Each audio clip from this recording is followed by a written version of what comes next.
Welcome to the American Soybean Association stage. I'm Brownfield anchor reporter Meghan Grebner. With me is Brandon and Austin Kliethermes from Buntston, Missouri. You really are giving me my vowel workout today. We're trying. You gentlemen were both named the 4R advocates for 2022 by the Fertilizer Institute. Let's start first and talk a little bit about what that means and what you'll be doing in that role. So, Brandon, we'll start with you. You know what we've tried doing when we come from a row crop and livestock operation, and Austin manages, we're independent turkey producers, so and he manages the turkey side. So we've always had manure within our operation, and that will fulfill a crop need to a certain point. And we started seeing that point and going, okay, we got to start turning to commercial fertilizer. But you know, you get your variable rate maps, you get your grid sampling, and then we start tissue sampling, and we're seeing no results from adding all this additional fertilizer. So what we attempted to do was, okay, maybe we need to change where it's placed, the efficiency of the product.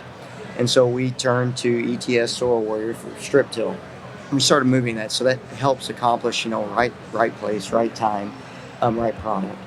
And so all of a sudden we started solving a problem that we couldn't with broadcasts. We're lowering our rates, we're getting better uptake within the plant, and we're doing it at a cheaper cost. So it just really trying, and then how do we tie all that together? We have our own feed mill, so we're trying to make sure the crop we produce is a good product, so that full circle from start to finish is fulfilled. When you look at some of the opportunities with sustainability and looking at ways to manage our inputs, and we talk about right rate, right time, right product, how does the whole sustainability conversation come into play when we look at, I think about carbon markets, right? And in some of these, and knowing that we're going into farm bill discussions, Sure. Thinking about conservation in that way, does this help you kind of have a plan and see that these are things that you want to do, you're already doing voluntarily, and maybe even help other farmers understand what you're doing and why you're doing it? It does, and I'll let Austin touch on the livestock end of it, because that's not even discussed yet when it comes to carbon emissions. And so, everyone's focused on the row crop, but we know, if we look at the Chesapeake Bay, we're in the Mississippi watershed. We know eventually those type of events are going to move towards us. So, we deal with local waters that are endangered. And so our county has done a lot to attempt to, incentivize and cover crops. So what we're trying to do is to take it one step further. And especially with the manure, we made the decision years ago that we knew we would upset the balance in the soil on P. And so we pulled that away, started selling more of our manure to keep our soil in balance, but we were lacking potassium. So we had to find a way to fix that, and moving to this system, the 4R system, focuses that. We can get our low-hanging fruit, and that allows us to accomplish the goal. From the livestock side, I'll let Austin kind of talk on that. Let's get into the livestock side. So how does that kind of come into the picture and take its portion of that full circle? Well, the turkey end of it, Brandon and I's, both of our grandparents from each side were raising turkeys out in grass fields on range since, I guess, Dad, he was doing it since about the 1960s. And our other grandfather, he was doing it back kind of in the 20s. His father actually started it.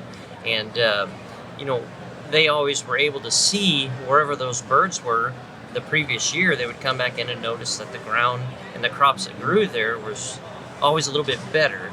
And so, a lot of times people, I guess it took them a little while to really understand what was going on. And as we've moved forward, spreading the manure on our ground, going, okay, we know that it's working, but why is it working? And there's a lot of different aspects to the actual, on the manure side of things, how much carbon's in there, the litter shavings that are involved versus the actual waste from the bird. So by being able to go in and start testing those things, narrow down what it is that we had in our barn versus what's being applied to the field, how much needs to be applied, and then getting involved with like the tissue sampling and starting to see these things as they're out in the field working.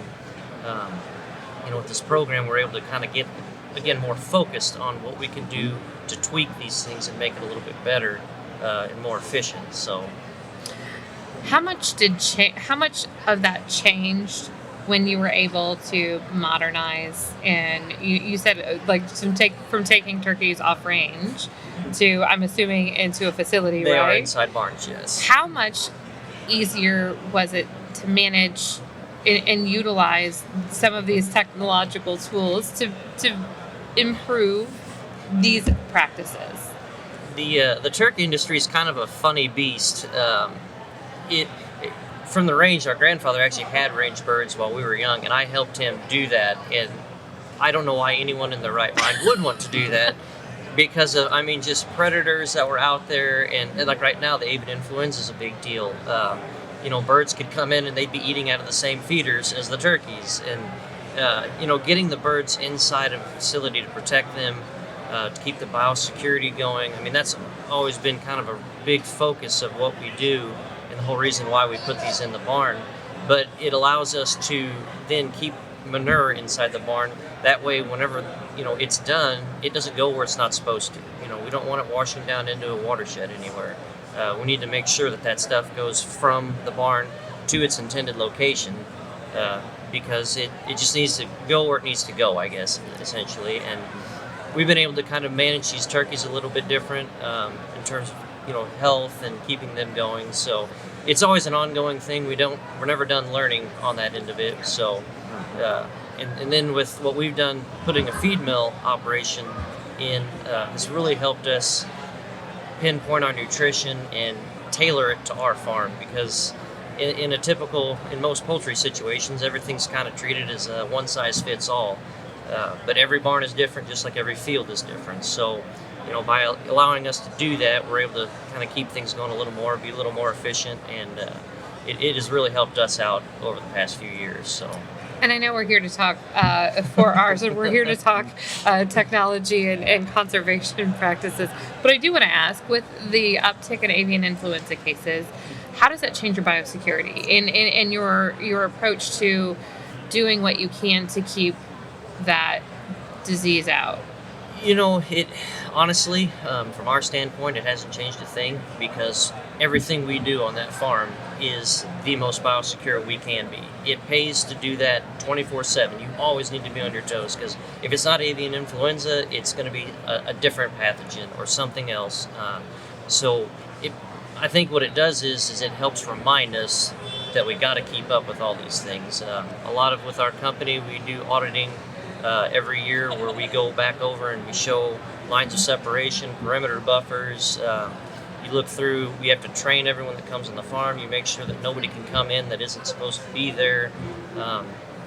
So it really, again, it hasn't changed too much. It brings back into your mind, it kind of heightens your awareness that, yes, we need to keep focusing on these things and make sure that we don't get lax in them.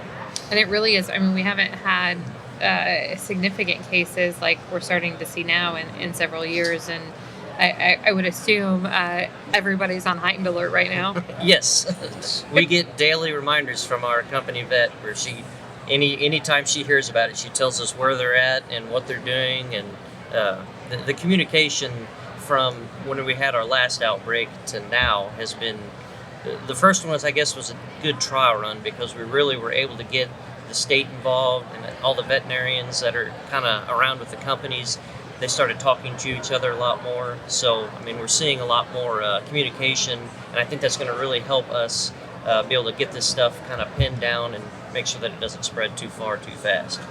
Brandon, let's talk some crops. You talked, and I could. I'm sorry. I'm very passionate about the livestock. So. No, I appreciate it. I grew up in a diversified farming operation, but I'm a hog and a cattle girl. And crops are also. Don't worry, I do love corn and soybeans too. I promise.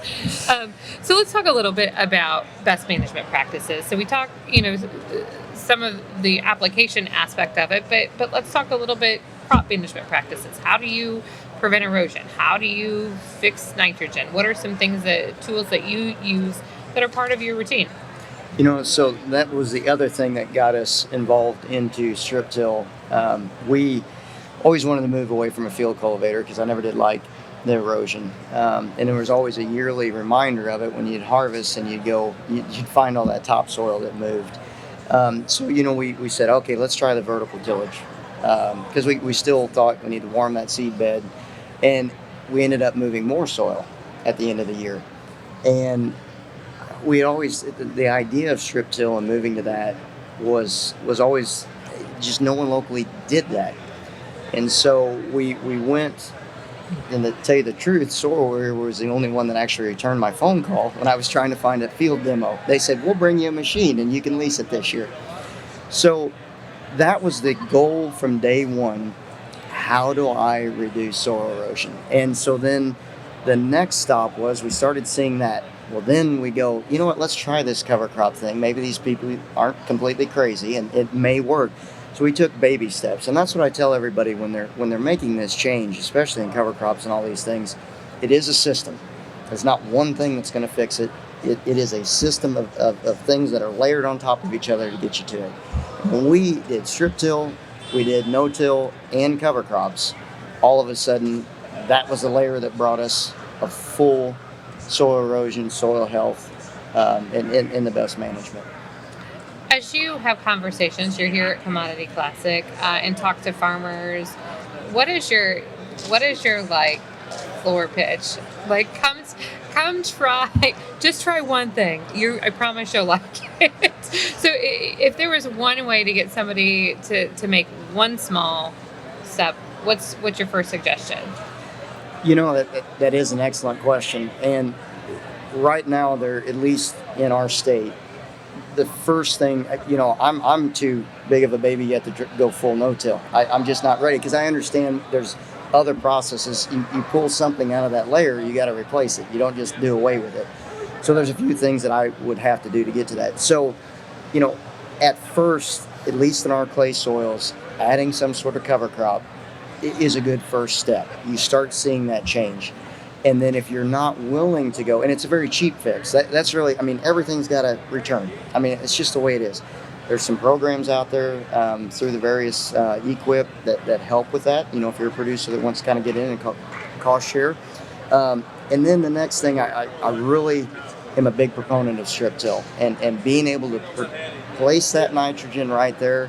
We've always side dressed, and so there's always pre-plant nitrogen and then side dress nitrogen. So, doing it, maybe cover crops, then maybe you move in the strip till, and then you start splitting up nutrient application. It just putting it all in at one time and focusing that one event. There's just so many things that go wrong with that. And last year was a great example.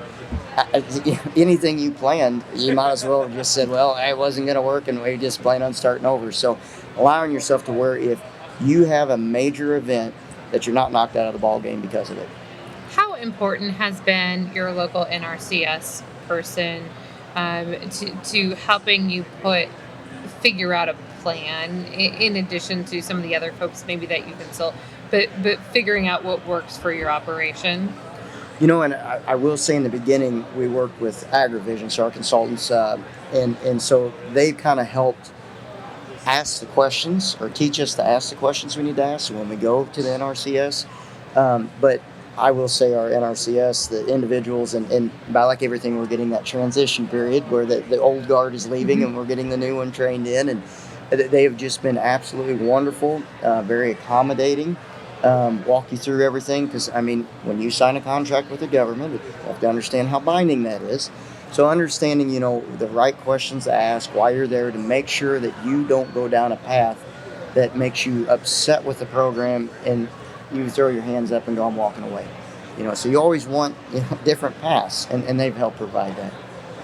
Any final thoughts before I let you gentlemen go today about the program and about what you guys are doing? All I can say is it's been a learning process. We're still going down it, but I really am pleased with, because of focusing on these type of programs, I'm very pleased with the direction we're headed. So, just giving that a shot, trying it, and seeing it's there. Don't give up. It's definitely after that. So, Austin? Yeah, I kind of echo that, and getting to know this program and just sort of seeing everything that they're doing. I've always, you always think there's always ways to get more efficient, that they're not making any more dirt. So we have to do better with what we've got, and actually, in some cases, they're starting to pull it away. I mean, cities get larger, so we're going to have to refocus and kind of retool what we do to make sure that we're doing the best job we can with what resources we have.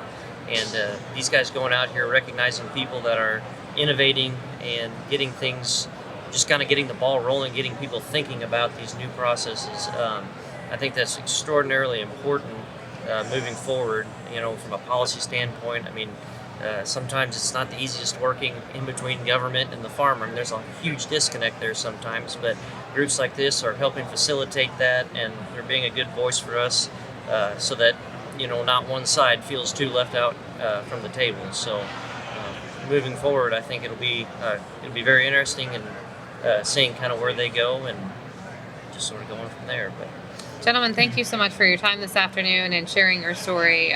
We greatly appreciate it. Pleasure. Brandon and Austin Kliethermes from Bunston, Missouri, the Fertilizer Institutes for our advocates for 2022. And I'm Meghan Grebner for Brownfield.